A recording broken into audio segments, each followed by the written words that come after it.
Assalamualaikum warahmatullahi wabarakatuh. Selamat sore kanti-kanti. Tentunya senang nian pada hari Sabtu Iko di tanggal 15 April 2023 kita dapat jumpa di program terbaru dari TVRI Jambi. Namanya Berkabar Jambi. Berkabar Jambi, dan Sariko juga bertepatan dengan HUT TVRI Jambi yang ke-28. Nah, usia yang tidaklah lagi muda ya Solio. Betul. Sama-sama kita doakan supaya TVRI Jambi bisa terus memberikan informasi terbaik dan berkarya untuk negeri. Nah, kayak Berkabar Jambi hari ini, kita juga sudah punya banyak niat informasi-informasi menarik yang nanti akan kita berikan untuk pemirsa ataupun kanti-kanti yang ada di rumah ataupun dimanapun yang berada saat ini ya. Iya, betul, bersama saya Aidan Hussein. Dan bersama saya Ahmad Solihin, tapi kita juga akan ada 3 berita utama kita hari ini. Iya. Nah, yang pertama, Iko ada 371 personil dari Polda Jambi yang akan disiagakan selama puncak arus mudik KG. Oke, berarti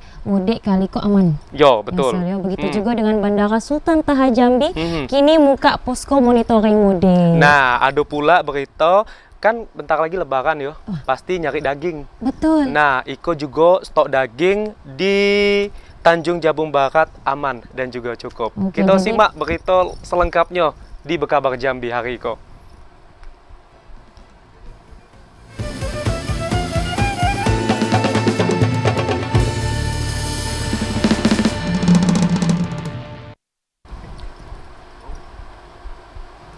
Nah, ganti-ganti. Kita awali berita pertama, Iko ada 371 personil dari Ditlantas Polda Jambi yang disiagakan saat puncak arus mudik KG. Nah, para personil Iko akan disiagakan di beberapa titik yang dianggap rawan kemacetan. Untuk berikan rasa aman dan nyaman saat puncak arus mudik 2023, Direktorat Lalu Lintas Polda Jambi menyiagakan 371 personil kepolisian lalu lintas di sejumlah titik jalur rawan kemacetan. KG personil itu akan disiagakan dari puncak arus mudik atau 7 hari sebelum Raya Idul Fitri hingga 7 hari setelah Raya Idul Fitri. Sementara itu, selain menyiagakan personil, KG-nya petugas kepolisian juga akan bekerja sama dengan instansi terkait untuk masang sejumlah spanduk imbauan keselamatan di sejumlah titik rawan bencana di Provinsi Jambi. Direktorat Lalu Lintas Polda Jambi prediksi pula arus mudik mulai terjadi pada 19 April 2023 atau pada saat cuti Raya Idul Fitri. Asyar TVRI Jambi melaporkan.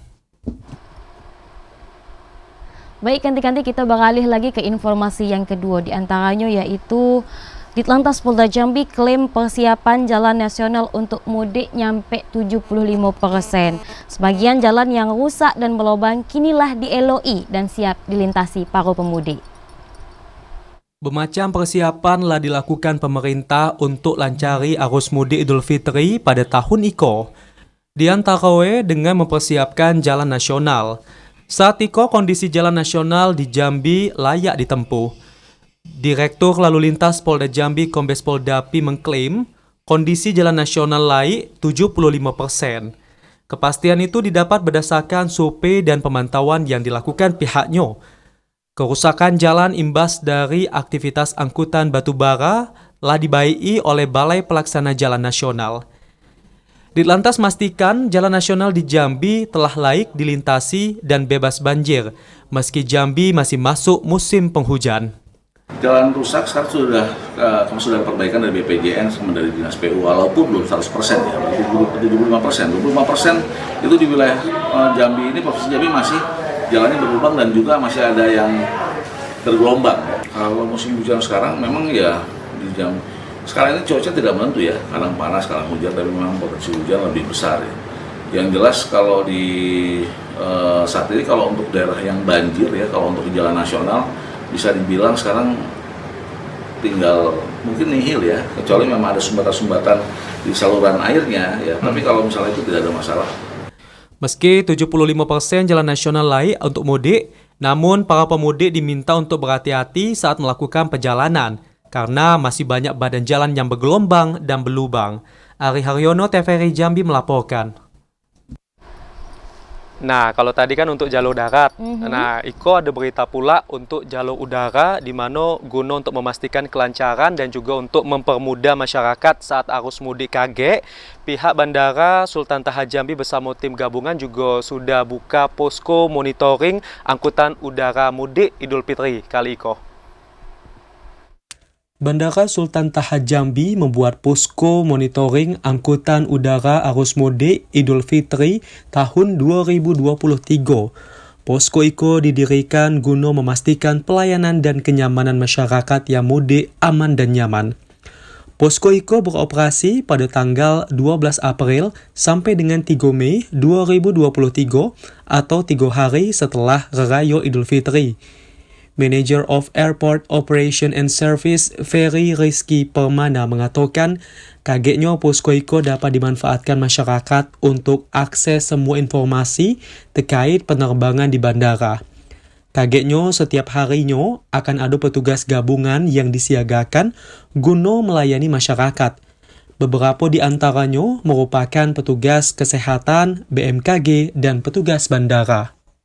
Terima kasih Bang, jadi kami mendirikan posko ini di Bandara Sultan Taha Jambi mulai tanggal 12 April sampai dengan 3 Mei 2023. Tujuan pendirian posko sendiri untuk mempermudah maupun untuk pengawasan dan menjamin kelancaran arus mudik selama periode Lebaran tahun 2023. Di posko juga kami terdiri dari tim internal Angkasa Pura dan juga kami juga melibatkan stakeholder terkait seperti airline, karantina pelabuhan, karantina pertanian, dan juga BMKG dan lain-lain, dan sesuai dengan tupoksi mereka masing-masing. Jelang Lebaran Idul Fitri, jumlah penumpang di Bandara Sultan Taha Jambi diprediksi akan terus meningkat dalam beberapa hari ke depan. Tercatat 2 hari terakhir, jumlah penumpang di Bandara Sultan Taha mencapai 5.521 orang. Asyar, TPRI Jambi melaporkan. Baik Amsol, kini ko lanak mudik. Betul. Nah, ada berbagai macam tips yang akan kita berikan. Salah satunya tips dari Kepala Rumah Sakit Polisi, yaitu untuk masyarakat yang hendak mudik, selain tengok kondisi kendaraan, kondisi kesehatan juga ikut diperhatikan. Penting tuh yo. Kepala Rumah Sakit Bayangkara Polda Jambi Kombes Pol Dr. M.L. Yandiko memberikan sejumlah tips pada masyarakat yang akan mudik Lebaran Idul Fitri 1444 Hijriah. Tips yang dibagi di antaranya pertama, memastikan kondisi kesehatan prima. Perhatikan ketersediaan obat saat mudik. Jika ada penyakit yang lah biasa terjadi, konsultasi pada dokter jangan sampai pada saat mudik Lebaran obat habis atau tertinggal. Tips kedua, siapkan fisik dan jangan konsumsi obat-obatan terlarang supaya perjalanan aman pada saat mudik Lebaran. Ketiga, istirahat sebelum mengantuk dan merasa lelah saat berkendara. Jika pengemudi dengan kondisi mengantuk, sebaiknya beristirahat lebih dulu untuk menghindari kejadian yang tak diinginkan. Selanjutnya, Kombes Pol M.L. Yandiko mengatakan, mudik Lebaran tahun 2023 iko berbeda dari mudik Lebaran sebelumnya. Lantaran arus mudik Lebaran tahun 2023 meningkat kerana PPKM COVID-19 telah dicabut. Namun walaupun saat iko bebas dari pandemi, tapi tetaplah pula harus menjaga kesehatan.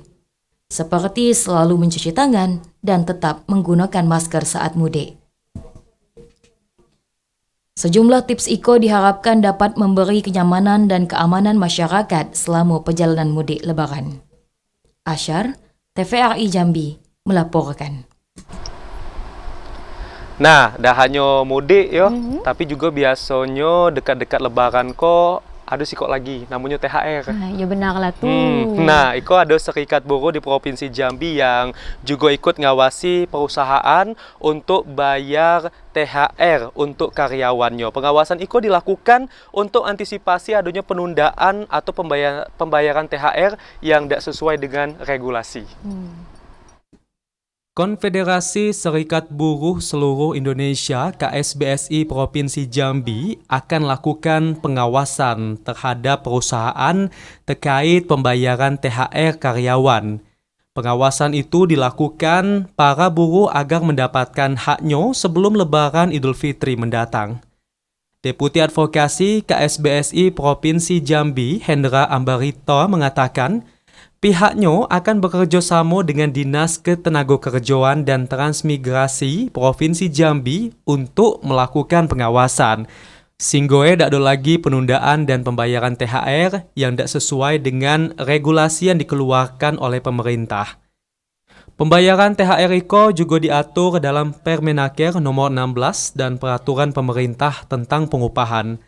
Bahkan, Gubernur Jambi juga telah keluarkan surat edaran nomor 5 tahun 2023 tentang pembayaran THR. Perusahaan yang ada di Jambi tak boleh melanggar dan wajib menjalankan regulasi tersebut. Tak hanya itu baik, Serikat Buruh juga minta kepada perusahaan agar membayar THR dengan penuh kepada karyawan dan tak boleh dicicil. Hendra Ambarita menambahkan, para buruh juga harus berperan aktif dan melaporkan perusahaan ke Pusko Pengaduan THR di Kabupaten Kota dan Disnakertrans Provinsi Jambi jika ada perusahaan yang tak bayar THR sesuai dengan ketentuan. Joko Adli, TVRI Jambi melaporkan. Baik Amsal, terkait THR, ada lagi yang mengusulkan THR. Di antaranya ada 3.400 warga binaan diusulkan mendapat remisi Hari Raya Idul Fitri. Nah, dari dataku ada 6 orang yang mendapatkan bebas dari masa tahanan. Kantor Wilayah Kementerian Hukum dan HAM Jambi ngajui remisi kepada warga binaan jelang Raya Idul Fitri. Pada usulan remisi tersebut, 3.400 warga binaan kaget dapat pengurangan masa tahanan di puncak perayaan Idul Fitri. Kepala Divisi Pemasyarakatan Kemenkumham Jambi Aris Munandar ngatakan, remisi itu merupakan hak yang harus diberikan kepada warga binaan, khususnya yang telah berperilaku baik, menjalani sepertiga masa tahanan, hingga mengikuti seluruh program pembinaan yang ada di dalam lapas maupun rutan. Dari 3.400 warga binaan yang diajukan untuk dapati remisi, 6 diantaranya akan dapati remisi bebas saat Raya Idul Fitri. Dari 6 warga binaan tersebut, 3 orang berasal dari Lapas Jambi, 2 orang dari Lapas Bangko, dan 1 orang dari Lapas Muaro Bulian. Dengan diberikannya pengurangan masa tahanan itu, diharapkan dapat beri pembelajaran bagi warga binaan agar menjadi lebih baik ke depannya. Asyar, TVRI Jambi melaporkan. Baik, kanti-kanti di rumah, datuk-datuk segalanya yang ada di rumah, ya Amsol, kita masih ada satu berita lagi, di antaranya yaitu Disperindak Tanjung Jabung Timur telusuri laporan tahu berformalin. Tapi kaget bakal kita hadirkan. Yang dengar Tiko mau lewat dulu ya. Jangan kemana-mana, tetaplah bersama kami di Bekabar.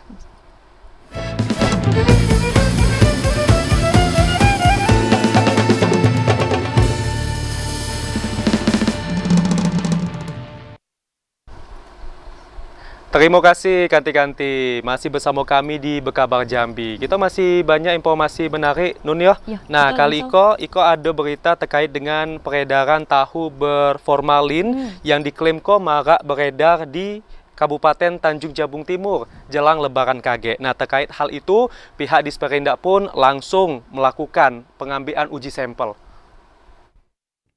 Jelang Raya Idul Fitri, Dinas Perindustrian dan Perdagangan Kabupaten Tanjung Jabung Timur dalami laporan masyarakat terkait adanya dugaan tahu yang mengandung formalin yang beredar di pasar rakyat di tiap kecamatan. Lah dapat laporan tersebut, pihak Disperindak membentuk tim terpadu dan melakukan penelusuran bersama Dinas Pertanian dan Peternakan serta Dinas Kesehatan. Kepala Disperindak Kabupaten Tanjung Jabung Timur Muhammad Awaludin ngatakan, investigasi dilakukan ke sejumlah pasar tradisional, terutama di lokasi yang dicurigai adanya peredaran makanan yang mengandung formalin. Pihaknya juga telah mengambil sampel tahu dan akan diuji laboratorium. Tahu yang berformalin mempunyai ciri-ciri yang kenyal dan padat serta lebih sulit untuk dihancuri. Berbeda dengan tahu yang alami atau bebas dari pengawet. Bagian dalamnya tertengok padat namun sangat halus. Tahu tanpa formalin justru sangat mudah hancur. Makanan atau minuman yang mengandung zat kimia berbahaya seperti formalin, boraks, ataupun pewarna sintetis sangat berbahaya bagi kesehatan manusia karena dapat menimbulkan kanker. Tadi juga kami melaksanakan kegiatan pengambilan sampel tahu karena memang ada indikasi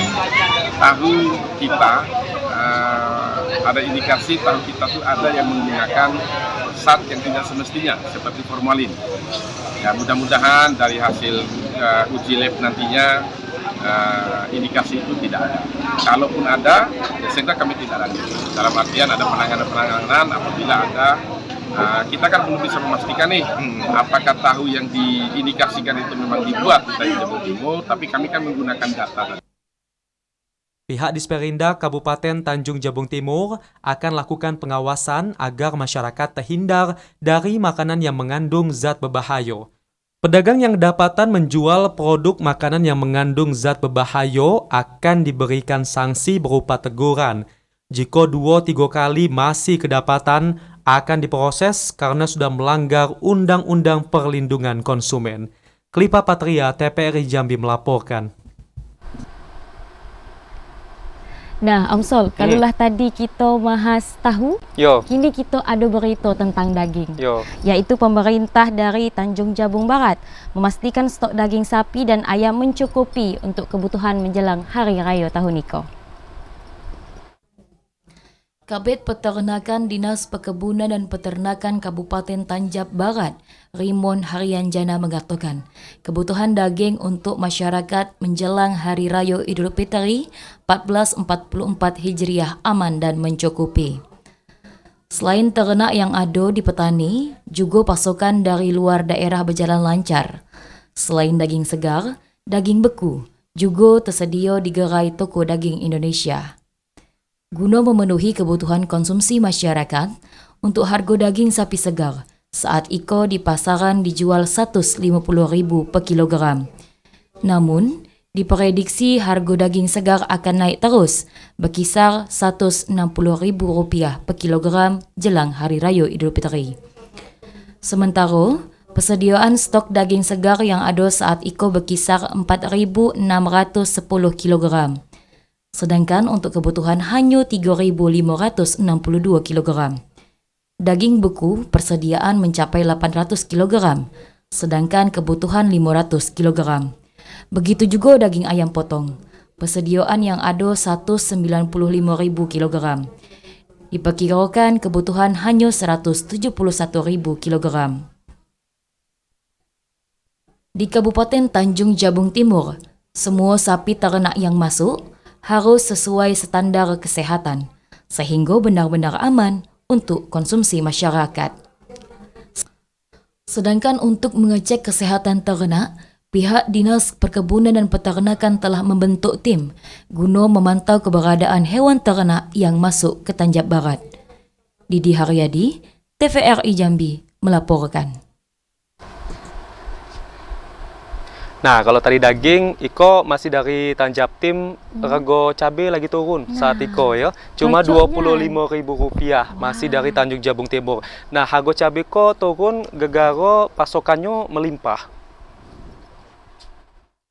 Berbeda dari tahun sebelumnya, jelang Idul Fitri tahun Iko, harga komoditas di Kabupaten Tanjung Jabung Timur turun.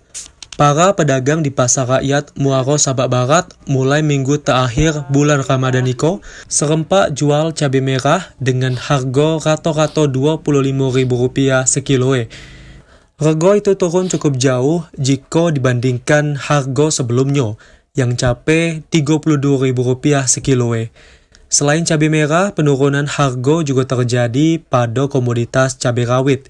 Harga cabai rawit hijau saat ini Rp30.000 per kilogram dari harga Rp40.000 per kilogram.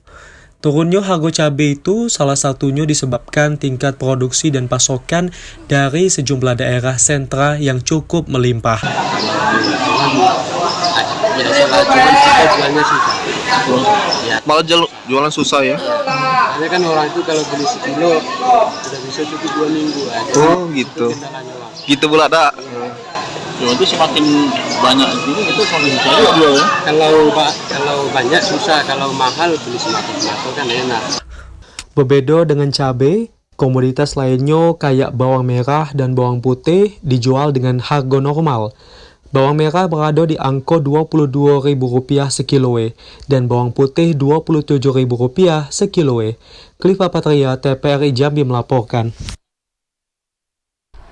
Nah, Amsul, kalulah tadi ada berita dari pasar yang ada di Tanjung Jabung, kini kita beralih di pasar yang ada di Sengeti. Nak tahu dak? Harga kue yang ada di pasar Sengeti naik, otomatis para penjual yang ada di pasar Sengeti untung. Masyarakat di Kabupaten Muaro Jambi mulai berburu berbagai jenis kue kering dan makanan ringan untuk dijadikan hidangan saat Lebaran Idul Fitri. Meski masih di pertengahan Ramadan, namun penjual kue Lebaran di Pasar Sengeti Kabupaten Muaro Jambi terus mengalami peningkatan pembeli. Ramainya pembeli muat para pedagang mampu memperoleh penghasilan 20 hingga 25 juta dalam sehari. Para penjual kue ko bersyukur kerana omset mereka jelang Idul Fitri tahun ko balik normal. Selepas Lebaran pada tahun sebelumnya mengalami penurunan omset. Harga kue Lebaran yang dijual bervariasi, mulai dari Rp15.000 hingga Rp35.000 per satu kemasan. Kue kering yang paling banyak diminati masyarakat saat itu ialah sejenis kue kacang dan asinan. Mayoritas kue kering yang dijual para pedagang saat itu didatangkan langsung dari Bandung dan Palembang. Azam Afnan melaporkan. Nah, lumayan kan omsetnya 25 juta rupiah. Betul. Selama Ramadan kok. Tapi lah beli kue kering belum? Alhamdulillah lah beli. Lah yo, berarti aman beli. Lebaran kaget dak? Ada lebih dikit nak saya jual pula. Kita juga masih ada informasi lainnya. Yuk, diantaranya ada keluarga Brigadir Joshua, yaitu menghargai putusan PT DKI Jakarta pekuat vonis 4 tahun terdakwa. Nah, jangan kemana-mana, dengar lagi kami akan balik lagi. Tetaplah bersama kami di Bekabar Jambi.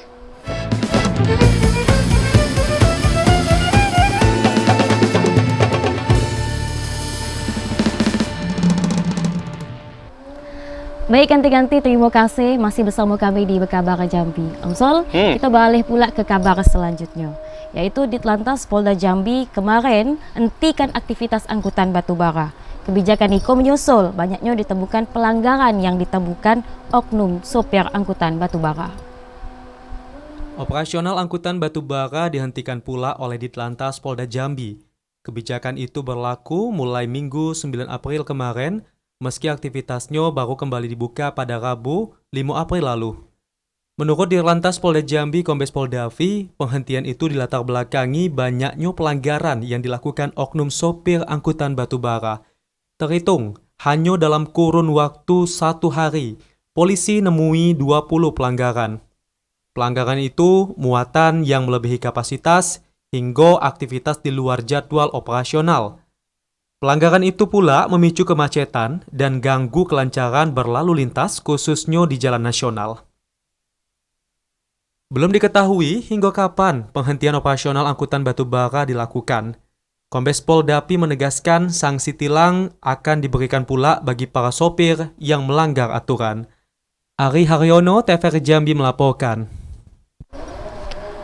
Nah, ganti-ganti info berikutnya Iko, ada 5 orang saksi yang dihadirkan Jaksa Penuntut Umum KPK pada sidang lanjutan pengesahan RAPBD Provinsi Jambi. Saksi dari mantan anggota Dewan Iko dimintai keterangan untuk 4 orang terdakwa dalam persidangan. Sidang lanjutan kasus dugaan korupsi pengesahan RAPBD Jambi tahun 2017-2018 balik digelar di Pengadilan Negeri Jambi. Pada sidang lanjutan itu, Jaksa Komisi Pemberantasan Korupsi atau KPK menghadirkan 5 orang saksi dari mantan anggota DPRD Provinsi Jambi periode 2014-2019. Di antaranya ialah El Helwi, Muhammadiyah, Cekman, Sofian, dan anggota DPR RI Sofian Ali. Namun, Sofian dan Sofian Ali hadir secara online dari tempat mereka ditahan. Kelimanya diminta keterangan oleh Jaksa Penuntut Umum KPK terkait aliran dana pengesahan RAPBD Jambi yang dilakukan oleh 4 orang terdakwa, M. Juber, Ismet Kahar, Pobrianto, dan Tartiniah.